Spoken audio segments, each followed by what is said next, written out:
Hello बच्चों, good morning and you are watching Jagriti online learning app. बच्चों, अपने जो प्रीवियस क्लास 12th क्लास में जो टॉपिक चल रहा था या चैप्टर चल रहा था वो था aldehyde ketone and carboxylic acid, chapter number 12, या उसका दूसरा नाम है oxygen containing functional group part second. तो ये चैप्टर अपन कर रहे थे, आईयूपीएसी नोमेनक्लेचर अपन ने करवा दिया था। इसके बाद में आज अपन एक टॉपिक स्टार्ट कर रहे हैं इससे रिलेटेड, जिसमें आपको स्ट्रक्चर्स बताना है कार्बोनाइल ग्रुप का। तो अपन लिखेंगे नेचर ऑफ कार्बोनाइल ग्रुप या structure of carbonyl group. Nature of carbonyl group. तो ये नेचर कैसा होता है इसके बारे में अपन समझेंगे। सबसे पहले ये देखो, कार्बोनाइल ग्रुप जो होता है ये इस टाइप का बॉन्ड है।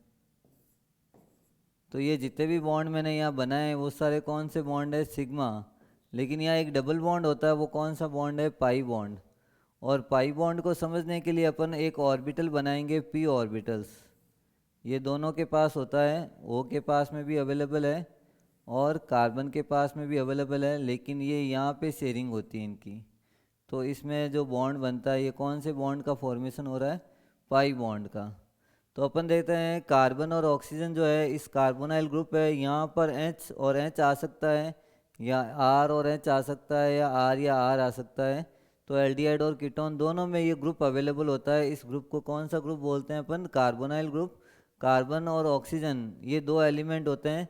तो अगर आपको पूछे कार्बन और ऑक्सीजन में किसकी इलेक्ट्रोनेगेटिविटी ज़्यादा होगी, तो अपन क्या लिखेंगे? ऑक्सीजन की ज़्यादा होगी। ऑक्सीजन पे पार्शियली नेगेटिव चार्ज आएगा और कार्बन पे पार्शियली पॉजिटिव चार्ज आएगा। और यहाँ जो बॉन्ड है इसके अंदर तीन तो सिग्मा बॉन्ड बन रहे हैं कार्बन के, और एक कौन सा बॉन्ड बन रहा है? Pi bond. पाई बॉन्ड जो है न्यूक्लियर एक्सिस के परपेंडिकुलर ओवरलैप होता है। जैसे ये न्यूक्लियर एक्सिस है तो यहाँ पर और इसके आगे एक बॉन्ड और होगा, तो दोनों के बीच में ओवरलैपिंग होती है, लेकिन एक्सिस के ऊपर नीचे ओवरलैपिंग होती है।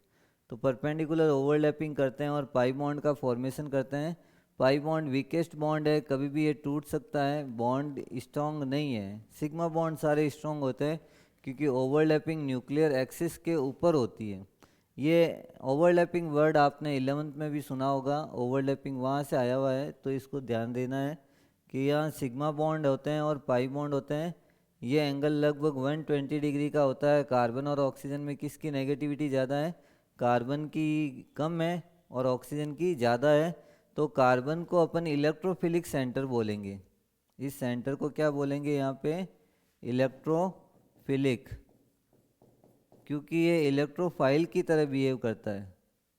Electrophilic centre. और इसको अपन ऑक्सीजन को कौन सा सेंटर बोलेंगे? Nucleophilic centre.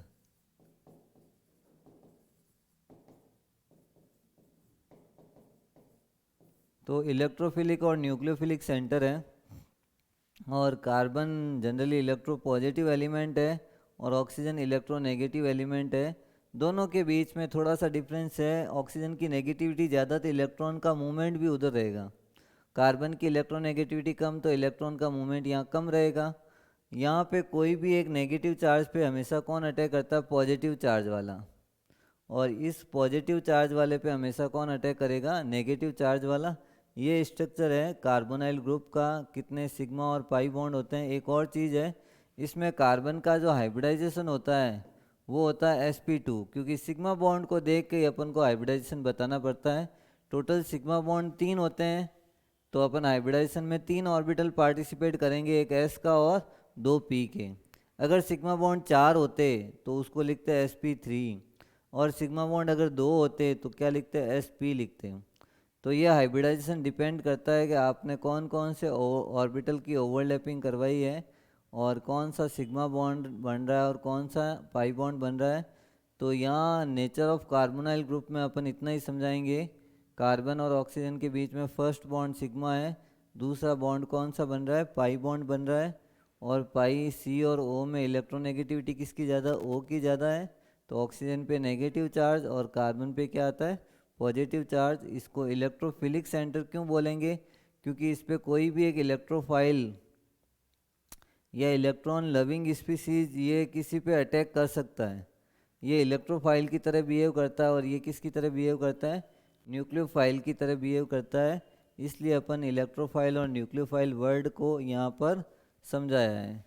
तो ये अपन ने बताया कि ये structure nature of carbonyl group कैसा होता है, किस टाइप पे पॉजिटिव नेगेटिव होता है, और किसको न्यूक्लियोफिलिक और किसको इलेक्ट्रोफिलिक सेंटर्स बोलते हैं। अब यहाँ इस टॉपिक को करने के बाद अपन नेक्स्ट टॉपिक पे आते हैं, preparations of aldehyde and ketones, दोनों का साथ में करेंगे। तो टॉपिक लेते हैं, न्यू टॉपिक, इसमें प्रिपरेशन ऑफ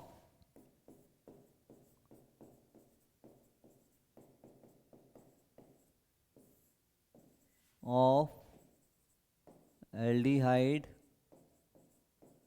एंड कीटोन। तो एल्डिहाइड और कीटोन की प्रिपरेशंस मेथड अपन को करनी है, और करनी किस किस कौन सी रिएक्शंस अपने पास है इसमें। एल्डिहाइड जो होता है वो CHO होता है और ketone C double bond O, दोनों तरफ R होते हैं। तो प्रिपरेशंस में फर्स्ट लिखेंगे from oxidation of alcohol, oxidation of alcohol. Alcohol के ऑक्सीडेशन से आपको एल्डिहाइड या कीटोन बनाना है। रिएक्शन लेते हैं RCH2OH, ये प्राइमरी एल्कोहल है। कौन सा एल्कोहल है, प्राइमरी एल्कोहल। और प्राइमरी अल्कोहल का अगर ऑक्सीडेशन करते हैं, ऑक्सीडाइजिंग एजेंट आपको याद रखना है K2Cr2O7 एसिडिक मीडियम में, या KMnO4। देखो ऑक्सीडाइजिंग एजेंट मैं यहाँ लिख देता हूँ K2Cr2O7, फिर KMnO4 या CrO3 क्रोमिक एनहाइड्राइड, या PCC पिरिडीन क्लोरोक्रोमेट, ये ऑक्सीडाइजिंग एजेंट है। HNO3 भी एक ऑक्सीडाइजिंग एजेंट है। ये कहीं पे आते हैं तो ऑक्सीजन ऐड करना है, तो यहाँ से H और यहाँ से H, दो H निकल जाएंगे, या हाइड्रोजन को रिमूव करना है। दोनों H O के साथ मिलके क्या बना देंगे, H2O। तो इसमें प्रोडक्ट क्या बन जाएगा, RCHO प्लस H2O। ये जो ग्रुप बना है इसको अपन क्या नाम देंगे, एल्डिहाइड, एल्डिहाइड। हालांकि ये स्ट्रॉन्ग ऑक्सीडाइजिंग है, फर्दर ऑक्सीडेशन कर सकता है और कार्बोक्सिलिक एसिड भी बना सकता है। लेकिन अपन को बनाना क्या है, एल्डिहाइड कीटोन ही बनाना है। तो आपको इस रिएक्शन में एल्डिहाइड तक ही रुकना है और ये वाटर को रिमूव करना है। R की वैल्यू रख देते हैं CH3 CH2OH plus oxygen. Catalyst यही है K2Cr2O7 या एसिडिक मीडियम। तो साथ में क्या बन जाएगा, CH3CHO प्लस जो मॉलिक्यूल निकला है वो कौन सा निकला है, H2O मॉलिक्यूल, और इसका नाम इथेनॉल है, इथेनॉल। और जो बना है बाई प्रोडक्ट, मेन प्रोडक्ट अपना वो है इथेनल, इथेनल। तो ये प्रोडक्ट बन गया इसमें। और इसके साथ में यहाँ अपन को कुछ रिएक्शंस और बता देते हैं। जैसे सेकेंडरी अल्कोहल है, सेकेंडरी अल्कोहल क्या होता है, RCHOH और R। ये कार्बन दो अल्काइल ग्रुप से कनेक्ट होता है तो उसको अपन क्या बोलते हैं, सेकेंडरी अल्काइल अल्कोहल। और ऑक्सीजन के साथ इसका ऑक्सीडेशन किया, और ऑक्सीडेशन में आप कौन सा लेते हैं, K2Cr2O7 या KMnO4, और मीडियम कौन सा रखते हैं, एसिडिक। तो ये H और ये H भी चला जाएगा O के साथ, तो मेरे पास प्रोडक्ट बन जाएगा RCO और R प्लस कौन सा मॉलिक्यूल बाहर निकला है, H2O। तो ये मॉलिक्यूल बाहर निकल गया H2O और कीटोन बन गया। R की वैल्यू रखते हैं, R की जगह मैंने रख दिया CH3 CHOH और CH3 प्लस ऑक्सीजन। मीडियम क्या रखा है, यही K2Cr2O7, और K2Cr2O7 के साथ ये एसिडिक मीडियम। तो यहाँ H और यहाँ H ये O के साथ चला जाएगा और क्या बना देगा, H2O CH3CO CH3 प्लस कौन सा मॉलिक्यूल निकला है यहाँ से, H2O। तो ये कीटोन बना, प्रोपेनॉन या एसीटोन बोलते हैं। और बना किससे है, प्रोपेन टू ऑल से। और प्रोपेन टू ऑल से बना क्या है, प्रोपेनॉन। क्या बना ये, प्रोपेनॉन। तो प्रोपेनॉन प्रोपेनॉल से बना है, इसलिए अपन ने कहा कि भाई प्रोपेनॉन बन गया है। और यहाँ पर कौन से मीडियम में करा है अपन ने, एसिडिक मीडियम में इसको रिएक्शंस करा है। अब मान लो आपको एल्डिहाइड से, अल्कोहल से सिर्फ एल्डिहाइड ही बनाना है, क्योंकि आगे इसमें रिएक्शन बन के कार्बोक्सिलिक एसिड बन सकता है। लेकिन बनाना क्या है अपन को, सिर्फ एल्डिहाइड तक की बनाना है। तो इसमें आप कैटलिस्ट चेंज कर सकते हो। इसमें से कौन सा कैटलिस्ट ले सकते हैं, पीसीसी ले सकते हैं। पीसीसी का पूरा नाम क्या है, पाइरिडीनियम क्लोरोक्रोमेट। क्लोरोक्रोमेट ये एक पीसीसी का नाम है। तो ये पीसीसी ले सकते हैं जिसमें सिर्फ एल्डिहाइड ही बनेगा, क्योंकि इसमें चांसेज है आगे कार्बोक्सिलिक के बनने के। तो वो एक रिएक्शन अपन कर लेते हैं, पीसीसी वाली। CH3CH2 और OH और प्लस ऑक्सीजन। और कैटलिस्ट कौन सा लगा दिया मैंने, पीसीसी। पीसीसी का पूरा नाम है पिरिडीन क्लोरोक्रोमेट। जब ये करा मैंने तो क्या बन जाएगा, CH3CHO और प्लस कौन सा मॉलिक्यूल निकला यहाँ से, H2O बाहर निकल गया, इथेनॉल बन गया। इथेनॉल से बनाया, लेकिन कैटलिस्ट थोड़ा सा चेंज है, पीसीसी लिया। क्योंकि यहाँ आपको ये रिएक्शन यहीं तक रुक जाएगी। अगर मैं K2Cr2O7 लेता तो आगे इसका कार्बोक्सिलिक एसिड बन सकता था, लेकिन अपन को सिर्फ बनाना क्या था, एल्डिहाइड। तो एल्डिहाइड को यहाँ तक बनाने के लिए अपन ने क्या लिया काम में, यहाँ पे पीसीसी काम में लिया, पिरिडीन क्लोरोक्रोमेट। तो ये रिएक्शंस हो गई जिसमें ऑक्सीडेशन ऑफ अपन ने क्या किया है, अल्कोहल का ऑक्सीडेशन किया है। इसके बाद सेकेंड रिएक्शन अपन करते हैं ओपन आर रिएक्शन। ये आरबीएससी में तो है लेकिन सीबीएसई में नहीं है, ओपन आर।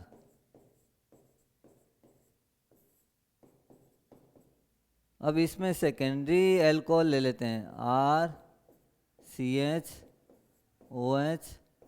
और R। ये सेकेंडरी अल्कोहल की रिएक्शन एसीटोन या प्रोपेनॉन के साथ, CH3COCH3 और एल्यूमिनियम टर्सी ब्यूटॉक्साइड की प्रेजेंस में CH3 का होल थ्राइस, CHO इस पूरे का होल थ्राइस और एल्यूमिनियम, CHO नहीं आएगा, CO ही जाएगा। ये एल्यूमिनियम टर्सी ब्यूटॉक्साइड का स्ट्रक्चर है। और इसमें अपन दोनों अगर रिएक्शंस करेंगे, सेकेंडरी अल्कोहल अगर कीटोन या एसीटोन से रिएक्ट करेगा तो यहाँ से H और यहाँ से H शिफ्ट हो जाएंगे उसकी तरफ। तो क्या बन जाएगा, RC डबल बॉन्ड O और R प्लस CH3 CHOH और CH3। तो ये सेकेंडरी अल्कोहल बन गया। और साथ में क्या बना है, कीटोन बना है। तो ये चीज़ बनी है। इसमें रिएक्शंस को ध्यान रखना है आपको, कैसे सेकेंडरी अल्कोहल से आपको ये बनाना है और कीटोन बनाना है। और बना किस साथ में क्या बना है, बाई प्रोडक्ट आइसोप्रोपाइल अल्कोहल। ये चीज़ बाई प्रोडक्ट के फॉर्म में बाहर निकल जाएगी इस रिएक्शन में। तो ओपन आर रिएक्शंस को इम्पोर्टेंट लगाओ। ये आपको पहली बार दिखी है, नई रिएक्शंस है। रिएक्शन करनी कैसे है ये आपको मैंने यहाँ पे समझाया, एकदम नोट कर लो। जो भी नेम वाली रिएक्शंस आती है, सीधी सी बात है, अगर नेम वाली कोई रिएक्शंस आती है तो उसको आप इजीली अच्छी तरह से प्रिपेयर करोगे। और अगर नेम वाली नहीं आती तो उसको थोड़ा सा आप कम तैयार करोगे। करना तो तैयार सबको ही है, लेकिन नेम वाली रिएक्शंस को थोड़ा अच्छी तरह से कैसे याद रखना है आपको, ताकि ये चीज़ आपके आगे काम आए या कहीं पे भी कंपटीशन में काम आएंगे। तो इसको अपन ध्यान रखेंगे। अब थर्ड रिएक्शन की तरफ आते हैं, हो गया ये। Third reaction catalytic dehydrogenation.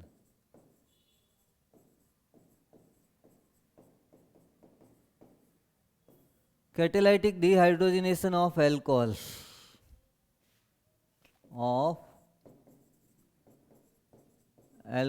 Alcohol का कैटेलाइटिक डिहाइड्रोजिनेशन करना है। एल्कोहल क्या होता है ये अपन ने बता दिया, RCH2OH, ये प्राइमरी एल्कोहल है। और आपको प्लस में कुछ नहीं करना है, हीट करना है कॉपर के साथ या सिल्वर के साथ। टेम्परेचर याद रखना है 573 केल्विन, ये टेम्परेचर फिक्स है 300 डिग्री सेल्सियस या 573 केल्विन पे। तो यहाँ से H और यहाँ से H रिमूव हो जाएगा, तो क्या बन जाएगा RCHO। CHO का मतलब एल्डिहाइड, प्लस कौन सी गैस बाहर निकली यहाँ पे, हाइड्रोजन गैस, तो एल्डिहाइड बन जाएगा। RCHO का मतलब एल्डिहाइड बन जाएगा। R की वैल्यू रख देते हैं CH3 CH2 और OH, ये मैंने ले लिया।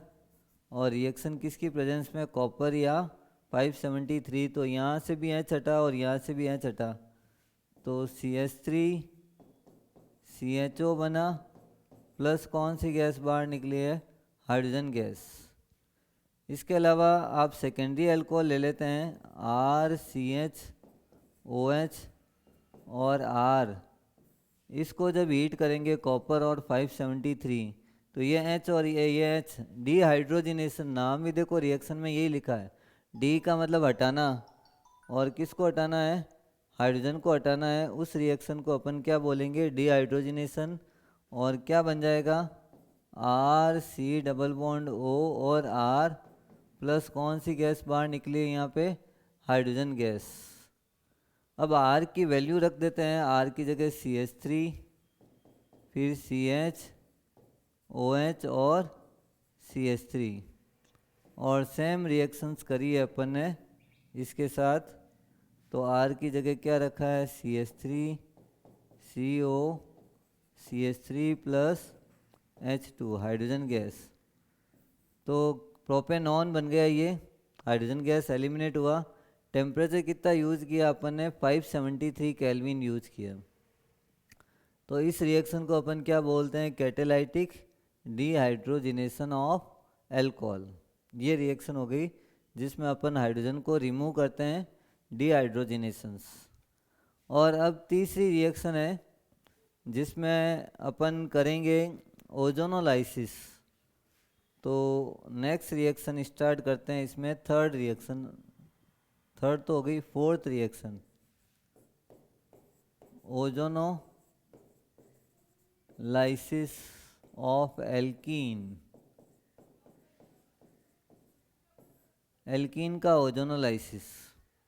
एल्कीन क्या होता है, इन बिटवीन कार्बन क्या होता है, डबल बॉन्ड, और डबल बॉन्ड अगर आता है तो उसका ओजोनोलाइसिस कैसे करना है।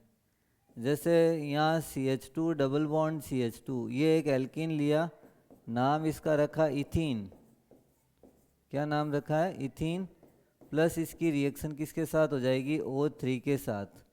और O3 के साथ करेंगे तो पहले तो डबल बॉन्ड को ब्रेक करो, हटा दो सारे डबल बॉन्ड, और एक हर्ट लाइक स्ट्रक्चर बना दो, CH2 CH2, ऑक्सीजन ऑक्सीजन, और तीनों ऑक्सीजन को हर्ट में अरेंज कर दो। ये एक ओजोनॉइड बोलते हैं इसको, क्या बोलेंगे, ओजोनॉइड। ये ओजोनॉइड जनरली अनस्टेबल है, इसकी रिएक्शन जिंक और H2O से वापस होगी। तो H2O क्या करेगा, एक ऑक्सीजन, एक्स्ट्रा ऑक्सीजन को अपने पास ले लेगा और खुद बना देगा H2O2, और ये बॉन्ड यहाँ से सेपरेट हो जाएंगे। इसको समझ लो, यहाँ से देखो, ये यहाँ से टूटा और ये यहाँ से टूटा, तो CH2O अलग हो गया और वो भी CH2O अलग हो गया। CH2O को आप ऐसे लिख सकते हो HCO और H, ये CH2O ही है, प्लस साथ में जो बना है H2O2। ये H2O2 जनरली अनस्टेबल है, कभी भी डीकम्पोज हो सकता है, लेकिन डीकम्पोज होने से पहले किससे रिएक्ट कर लेगा, वो जिंक से। जिंक और H2O2 अगर आपस में रिएक्ट करेंगे तो क्या बनेगा, ZnO प्लस H2O वापस बाहर निकल जाएगा, अगली रिएक्शन में H2O काम आ जाएगा। हालांकि इतना आपको लंबा याद नहीं करना है, H2O2 अगर नहीं लिखो यहाँ पे तो सिर्फ ZNO लिख दो तो भी वो रिएक्शन आपकी राइट हो जाएगी। तो ये है, इसके एक और एग्जांपल को अपन समझते हैं। तो यहाँ एल्डिहाइड बना, लेकिन ये एल्डिहाइड कौन सा वाला बना है, मिथेनल बना है। कौन सा बना है यहाँ पे, मिथेनल। तो अब आपको मैंने एल्कीन अलग तरह के दी, दोनों तरफ सेम वाली नहीं दी है। CH3CH double bond CH2 plus reaction किसके साथ हो जाएगी, O3 के साथ। और O3 के साथ जब रिएक्शन करेंगे तो डबल बॉन्ड को हटाओ, सबसे पहला काम ही यही है। ओजोनॉइड बनाना है तो डबल बॉन्ड को हटाओ, CH3CH और ये बना दिया, ओजोनॉइड बना दिया। और इसी की रिएक्शन अपन किसके साथ कराएंगे, जिंक और वाटर के साथ। तो ब्रेक करो डबल बॉन्ड को, मतलब ओजोनॉइड को, इस हट को ब्रेक करना है। एक यहाँ से ब्रेक होगा, एक यहाँ से। एक्स्ट्रा ऑक्सीजन जिंक के साथ चला जाएगा, ZNO बन जाएगा।